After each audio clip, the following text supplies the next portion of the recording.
Yang pertama, ide utama manajemen kelas. Manajemen kelas adalah usaha guru untuk menciptakan suasana belajar yang tertib, nyaman, dan efektif agar tujuan pembelajaran tercapai. Guru mengatur siswa, waktu, tempat duduk, dan kegiatan belajar supaya prosesnya berjalan dengan lancar. Tujuan utamanya adalah menciptakan lingkungan belajar yang kondusif, mendorong partisipasi aktif siswa, serta menumbuhkan sikap disiplin dan tanggung jawab. Yang selanjutnya ada fokus utama manajemen kelas. Yang pertama, penciptaan iklim belajar positif, guru membangun hubungan baik, rasa aman, dan kepercayaan di kelas. Yang kedua, ada pengaturan visi kelas, penataan tempat duduk, kebersihan, pencahayaan, dan ventilasi agar menunjang konsentrasi siswa.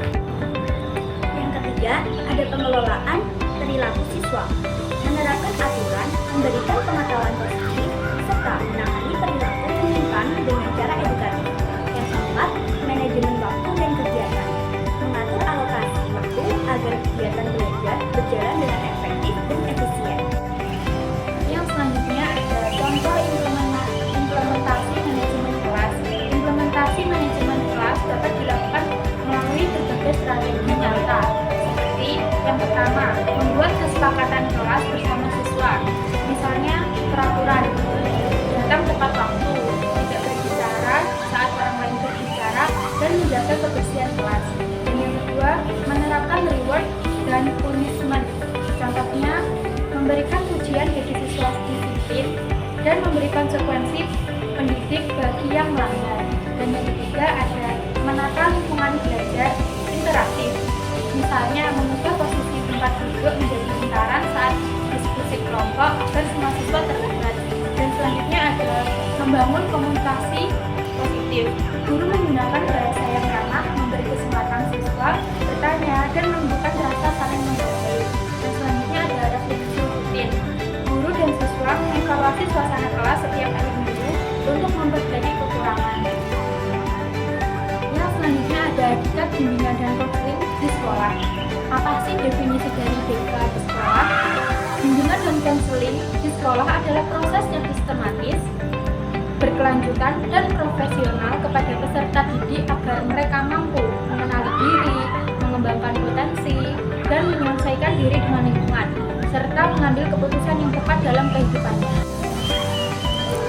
Selanjutnya ada prinsip-prinsip BK. Yang pertama, kerahasiaan. Data dan masalah siswa dijaga kerahasiaannya. Yang kedua, keterbukaan. Siswa dibimbing agar mau terbuka terhadap permasalahan dan potensi dirinya. Yang ketiga, ada kesukarelaan. Layanan BK dilakukan tanpa paksaan dan gratis. Yang keempat, kemandirian. Tujuan utama BK adalah agar siswa mandiri dalam berpikir dan melakukan suatu tindakan. Yang kelima ada kegiatan preventif dan pengembangan. BK tidak hanya menyelesaikan masalah, tetapi juga mencegah dan mengembangkan potensi siswa.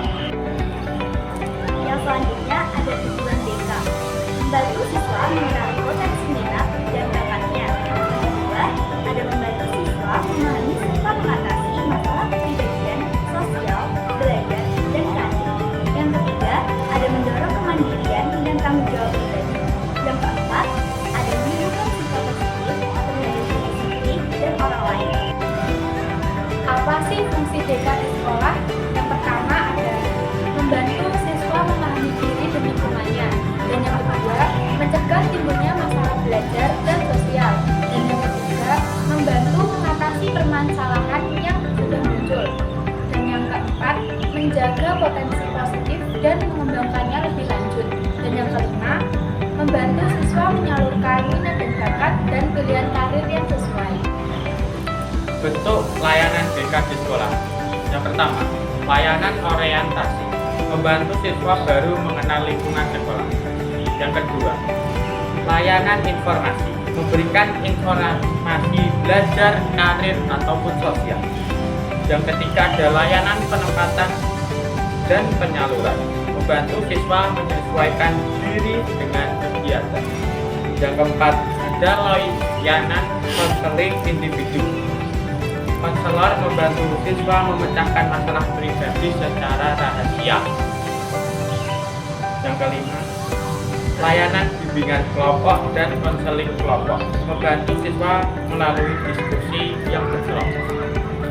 Dan yang terakhir ada layanan mediasi dan konsultasi, membantu menyelesaikan konflik antar siswa atau antar siswa, guru, atau orang tua. Terakhir, ada hubungan manajemen kelas dan BK.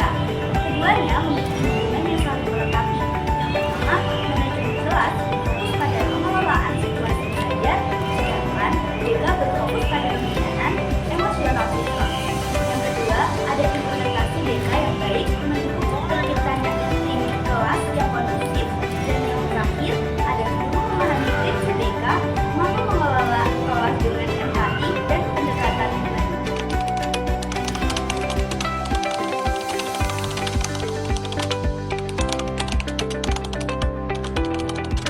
Terima kasih sudah menonton video dari kami. Itu yang bisa kami berikan dan kami jabarkan. Terima kasih. Wassalamualaikum warahmatullahi wabarakatuh. Dadah. Dadah.